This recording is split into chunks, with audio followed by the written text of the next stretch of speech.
दोस्तों नमस्कार। स्वागत है आप सभी का एमजीवी स्टडी पॉइंट यूट्यूब चैनल में। तो दोस्तों 6 क्लास की सामाजिक विज्ञान के महत्वपूर्ण क्वेश्चन लेकर के उपस्थित है। और आज के हमारे सामाजिक विज्ञान ये रीट सी टेट और अन्य सभी राज्य स्तरीय टेट परीक्षाओं के लिए जो सामाजिक विज्ञान का स्टूडेंट है उसके लिए इम्पोर्टेंट क्वेश्चन है और ये शिक्षक भर्ती परीक्षाओं के लिए महत्वपूर्ण है। तो देखते रहे सामाजिक विज्ञान के लिए रीट और सी टेट की तैयारी करने वाले सभी स्टूडेंट। तो ये नेक्स्ट क्वेश्चन जो शेष बचे हैं वो भी नेक्स्ट वीडियो में अपलोड करेंगे, तो इस वीडियो को लास्ट तक देखें, लाइक शेयर भी करें और अभी तक अपने यूट्यूब चैनल को सब्सक्राइब नहीं किया है तो ज़रूर सब्सक्राइब करें। NCERT टॉप मोस्ट क्वेश्चन जो 25 क्वेश्चन है इस वीडियो में और शेष अन्य जो इम्पोर्टेंट क्वेश्चन है उनका वीडियो हम अपलोड करते रहेंगे, तो ज़रूर आप देखते रहें। और चलते हैं, अब हम बात कर लेते हैं रीट के लिए। आप MGV स्टडी पॉइंट पे रीट नाम से सर्च कर सकते हैं या रीट नाम से प्ले लिस्ट देख सकते हैं जिसमें आपको विभिन्न प्रकार के वीडियो अपलोड मिलेंगे, वो आपकी हेल्प के लिए अपलोड किए गए हैं। तो चलते हैं, बात कर लेते हैं आज के हमारे इन 25 क्वेश्चन की। क्वेश्चन फर्स्ट, ध्रुव तारों द्वारा कौन सी दिशा निर्धारित की जाती है? तो बात कर रहे हैं दिशा की। और ध्रुव तारा किस दिशा को निर्धारित करते हैं? तो यहाँ पे हमारा आंसर उत्तर दिशा। ध्रुव तारों द्वारा उत्तर दिशा निर्धारित की जाती है। और चलते हैं, बात करते हैं। तो आगे हमारे पास क्वेश्चन नंबर है सेकंड। क्वेश्चन सेकंड में हेली तारा कितने वर्षों बाद दिखाई देता है? तो हम बात कर रहे हैं हेली तारे की और ये दिखाई देता है 76 वर्षों के बाद। तो दोस्तों इसके बाद में भी हम SST का जो विभिन्न क्लासों से संबंधित है वीडियो अपलोड करते रहेंगे, तो जरूर आप देखें।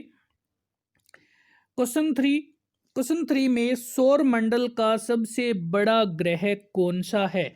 हम बात कर रहे हैं सौर मंडल के सबसे बड़े ग्रह की और ये है बृहस्पति।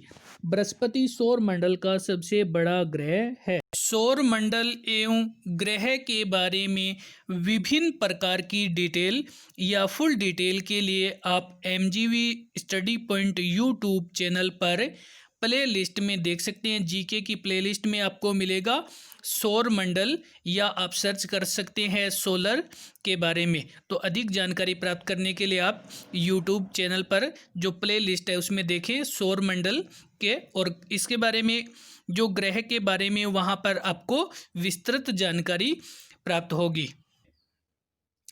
और चलते हैं नेक्स्ट क्वेश्चन की ओर। तो नेक्स्ट हमारे पास क्वेश्चन नंबर है 4, वलय धारक ग्रह कौन सा है? तो यहाँ पे हम बात कर रहे हैं वलय आकार का जो ग्रह है वो कौन सा है, और हमारा आंसर शनि।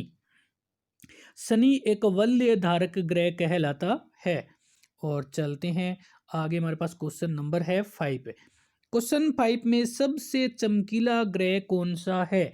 तो बात कर रहे हैं चमकीले ग्रह की और ये है शुक्र। चमकीला ग्रह शुक्र कहलाता है और ये आकार में पृथ्वी के कारण होने के कारण पृथ्वी की बहन भी कहलाती है।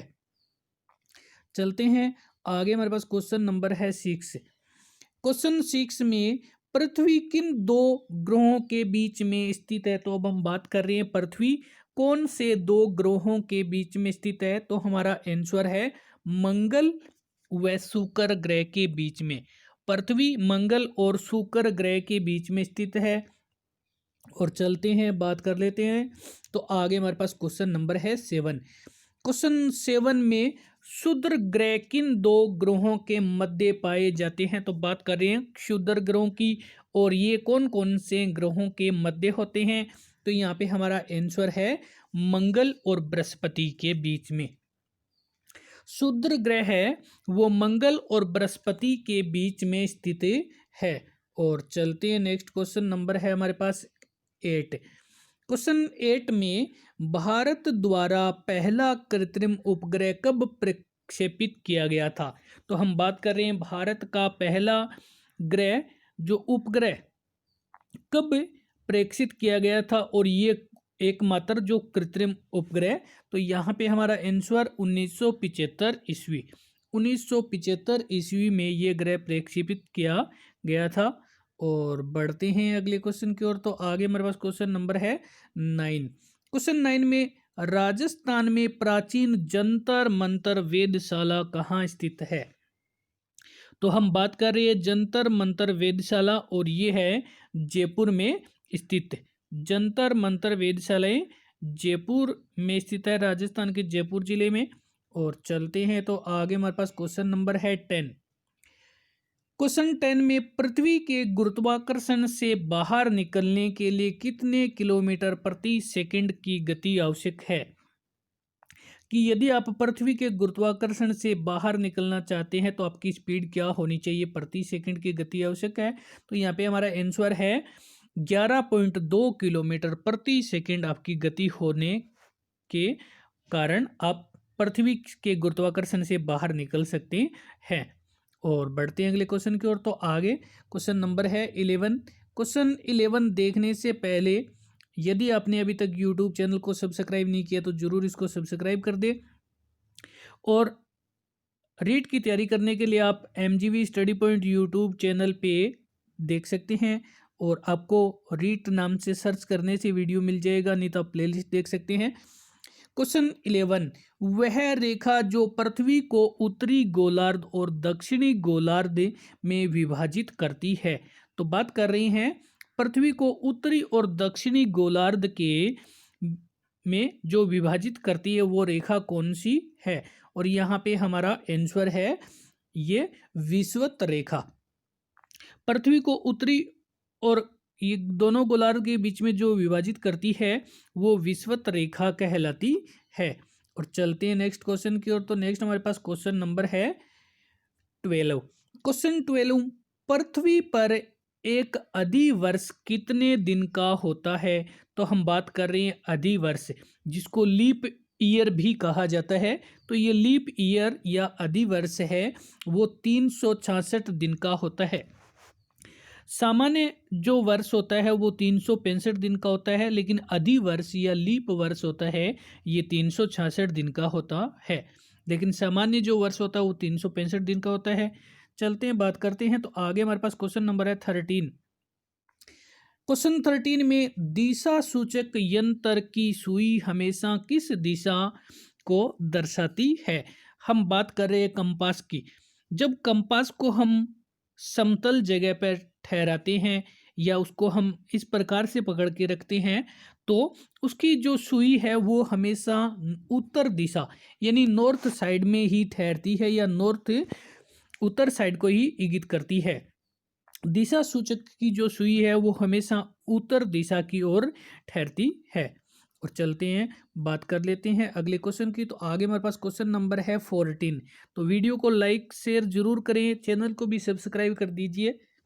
और क्वेश्चन 14, वास्को डी गामा ने किस देश जाने के लिए समुद्री मार्ग की खोज की थी? तो यहाँ पे हम बात कर रहे हैं वास्को डी गामा ने किस देश जाने के लिए समुद्री मार्ग की खोज की थी? और ये था भारत। वास्को डी गामा ने भारत आने के लिए उन्होंने एक समुद्री मार्ग की खोज की थी। और चलते हैं आगे हमारे पास क्वेश्चन नंबर है 15। क्वेश्चन 15 में वास्को डी गामा भारत के किस राज्य में 1498 को पहुंचे थे? तो वास्को डी गामा ने समुद्री मार्ग की खोज की और समुद्र के रास्ते वो भारत आया था।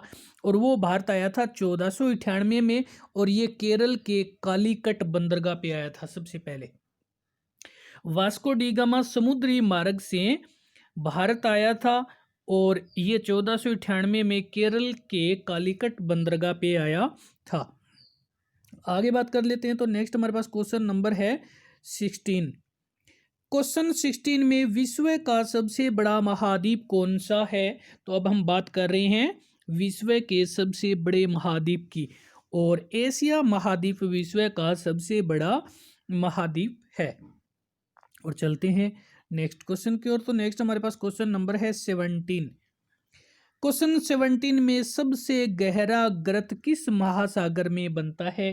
तो अब हम बात कर रहे हैं गर्त की और ये बनता है प्रशांत महासागर में। सबसे गहरा गर्त है ये प्रशांत महासागर में बनता है। और बढ़ते हैं। तो आगे हमारे पास क्वेश्चन नंबर है 18। क्वेश्चन 18 में ऑस्ट्रेलिया महाद्वीप को किस नाम से पुकारा जाता है? तो बात कर रहे हैं ऑस्ट्रेलिया महाद्वीप की, और इसको ओसेनिया नाम से भी पुकारा जाता है। ऑस्ट्रेलिया महाद्वीप का दूसरा नाम या अन्य नाम ओसेनिया भी है। और चलते हैं आगे, हमारे पास क्वेश्चन नंबर है 19 नंबर क्वेश्चन में, यूरोप और एशिया महाद्वीप का संयुक्त नाम क्या है? यदि आपसे पूछा जाए कि यूरोप और एशिया महाद्वीप का संयुक्त नाम क्या है, तो हमारा आंसर होगा यूरेशिया। यूरेशिया, यूरोप और एशिया महाद्वीप दोनों का संयुक्त नाम यूरेशिया है। और बढ़ते हैं अगले क्वेश्चन की ओर। आगे हमारे पास क्वेश्चन नंबर है 20। क्वेश्चन 20, अंग्रेजी के एस अक्षर के समान कौन सा महासागर है? तो अब हम बात कर रहे हैं उस महासागर की जो अंग्रेजी के एस आकार में अपना रूप बनाए हुए है, और यहाँ पे हमारा आंसर है अंटार्कटिक महासागर। अंटार्कटिक महासागर है वो अंग्रेजी के एस आकार लिए हुए हैं। और चलते हैं बात कर लेते हैं, तो आगे क्वेश्चन नंबर है 21। क्वेश्चन 21, पृथ्वी के उत्तरी ध्रुव पर कौन सा महासागर स्थित है? तो अब हम बात कर रहे हैं पृथ्वी के उत्तरी ध्रुव पर कौन सा महासागर स्थित है, और हमारा आंसर है आर्कटिक। आर्कटिक महासागर है ये पृथ्वी के उत्तरी ध्रुव पर स्थित है। और चलते हैं बढ़ते हैं अगले क्वेश्चन की ओर। तो आगे हमारे पास क्वेश्चन नंबर है 22। क्वेश्चन 22 में फेजेंडा किसे कहते हैं?